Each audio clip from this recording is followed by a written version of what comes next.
আমাদের video share করেই তো তাদের মানে বাড়িতে একটু টাকা পয়সা আসছে, ঘরে মাছের ঝোলটা রান্না করে খাচ্ছে।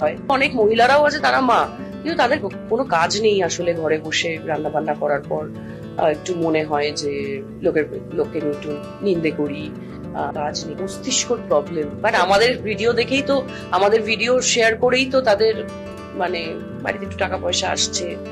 এবার বেফাঁস মন্তব্য করেই ফেঁসে গেলেন অভিনেত্রী শ্রাবন্তী চ্যাটার্জি, যার জন্য কটাক্ষের শিকার হতে হলো তাকে। যেখানে দেখা যাচ্ছে শ্রাবন্তী চ্যাটার্জি নেটিজেনদেরকে অপমান করছে। বলা হচ্ছে যে তার ভিডিও শেয়ার করেই নাকি তাদের বাড়িতে মাছের ঝোল ভাত রান্না হচ্ছে, কিছু টাকা আসছে। এটাতেই ক্ষিপ্ত হয়েছে দর্শকের একাংশ। তারা বলছেন যে উনি অভিনেত্রী হয়েছেন কাদের জন্য? সেই নেটিজেনদের জন্যই, যারা তার সিনেমাগুলোকে সুপারহিট বানিয়েছে। তার সিনেমাগুলো মানুষ দেখেছে বলেই আজকে সে এই জায়গায় দাঁড়িয়ে আছে।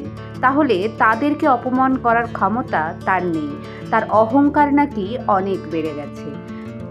এইভাবেই আবারও কটাক্ষের শিকার হলো অভিনেত্রী শ্রাবন্তী চট্টোপাধ্যায়। আপনাদের মতামত কি? এখানে কে সঠিক? অবশ্যই কমেন্ট করে জানাতে ভুলবেন না। আর এরকমই নিত্য নতুন ভিডিও পেতে অবশ্যই আমাদের সঙ্গে জুড়ে থাকুন।